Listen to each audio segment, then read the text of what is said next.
Imagine this. It's 1885. Europe is at the peak of its colonial power.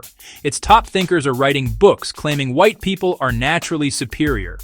A victory lap nobody asked for. And then, from Haiti, Antenor Firmin steps onto the scene. He looks at all this so-called science, clears his throat, and basically says, "Hold up. I've checked your math. It's a complete mess." This wasn't just a disagreement, it was a scholarly takedown, a mic drop in 19th century thought. Antenor Firmin was born in 1850 in Cap-Haïtien, Haiti. Haiti was the world's first black republic, born from a successful slave revolt. It wasn't just a place, it was an idea. Black people could govern themselves. Firmin grew up breathing independence and defiance.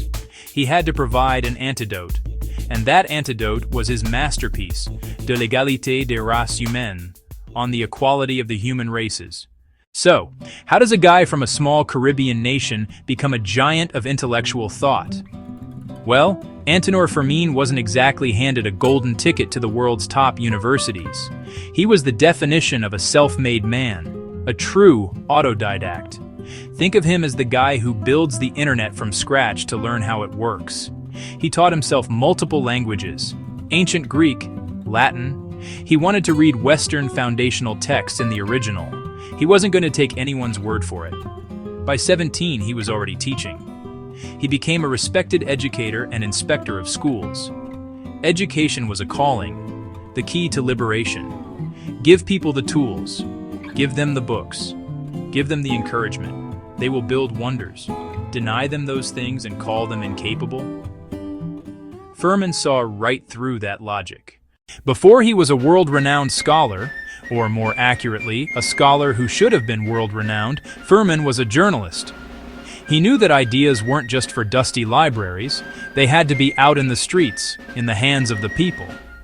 So he founded his own newspaper, Le Messager du Nord, the Messenger of the North. This wasn't your local paper with news about bake sales and lost cats. This was a platform for a revolution of the mind. Firmin used his paper to talk about politics, social reform, and to promote a fierce sense of national pride and intellectual self-confidence in Haiti. Think of him as a 19th century Jon Stewart, but with a printing press instead of a TV studio. He used his platform to challenge authority, question assumptions, and educate his readers.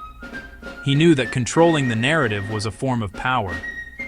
For too long, the story of Haiti and of black people everywhere had been told by outsiders, by colonizers, by racists. Firmin decided it was time to grab the microphone, or, the quill, and tell his own story. Now, to understand why Firmin's work was so important, you have to meet the main villain of our story. His name was Arthur de Gobineau, a French count who probably thought he was the smartest guy in any room he entered. In 1853, Gobineau published a massive 4-volume book called An Essay on the Inequality of the Human Races. The title pretty much gives the game away. This wasn't a question. It was a declaration.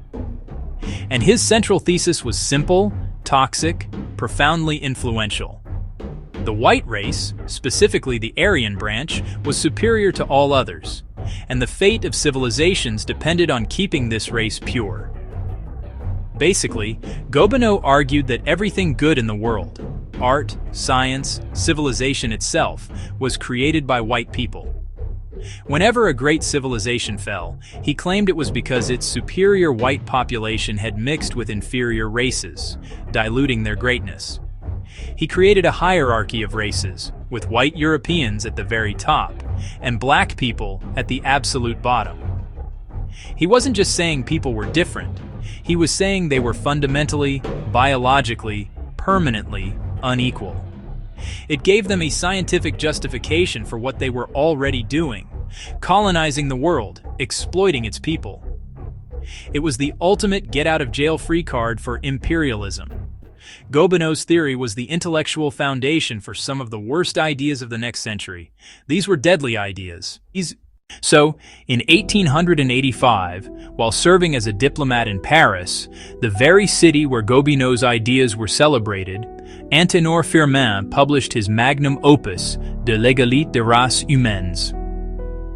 This wasn't just a book, it was an 800-page rebuttal, a point-by-point demolition of Gobineau and the entire school of race science. He met them on their own turf, the field of anthropology, proving he'd actually done the homework. Writing this book in Paris at that moment was an act of intellectual courage. Firmin was a black man from Haiti, a nation many Europeans viewed with contempt or pity. He walked into the lion's den and politely explained to the lions why their theories were flawed.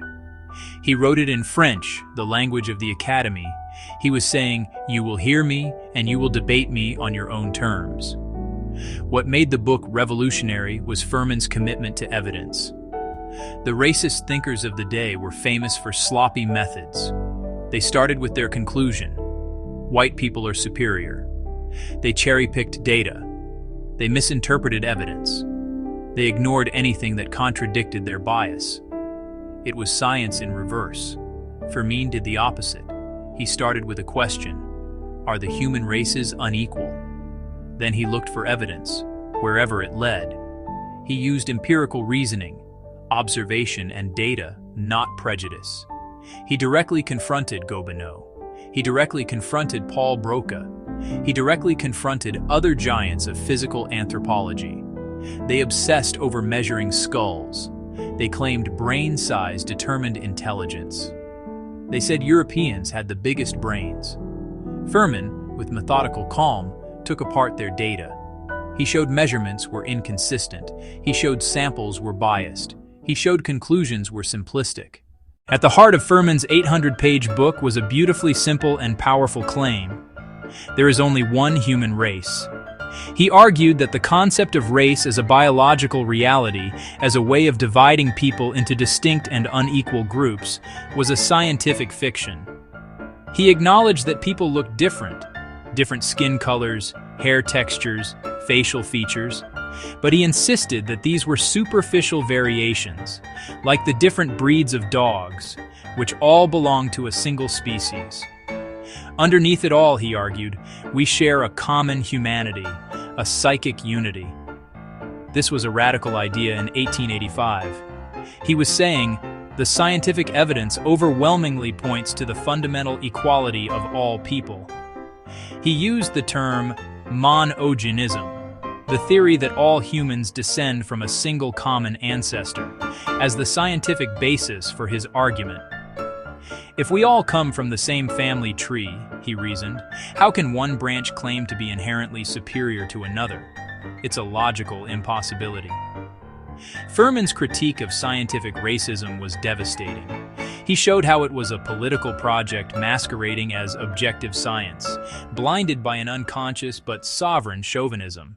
When we think of the founding fathers of anthropology, names like Franz Boas usually come to mind.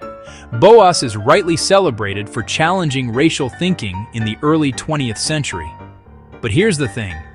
Antoine Firmin was making many of the same arguments, and in some cases more radical ones, a full 2 decades before Boas published his major works.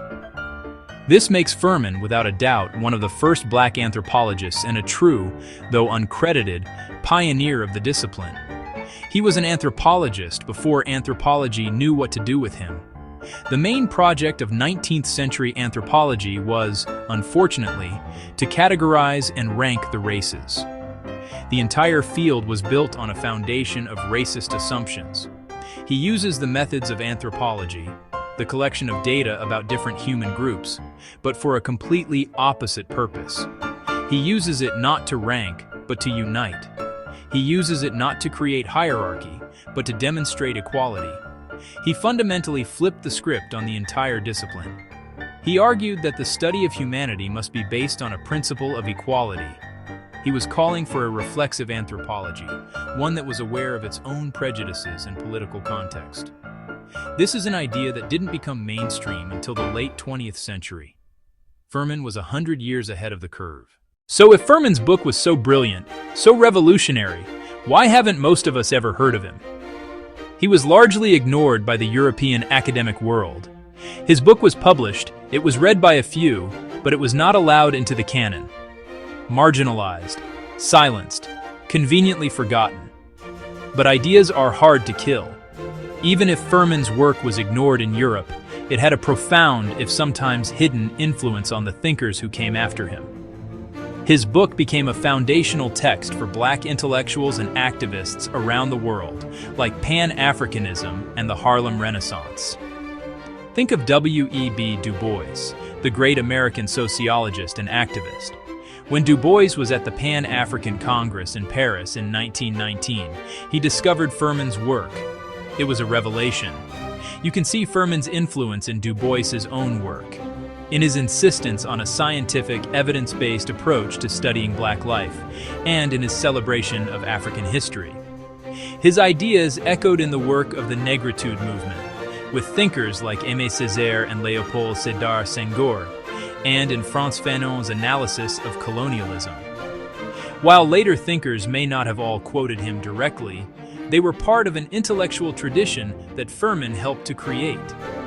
So, why are we talking about a Haitian scholar from the 19th century today on October 29, 2025? Because the fight that Antoine Firmin started is far from over. The crude race science of Gobineau might be publicly discredited, but its ghost still haunts us. In biased algorithms, in disparities in healthcare, in debates over immigration, in the race realism that festers in the dark corners of the internet. Bringing Firmin's work back into the light is an act of historical justice.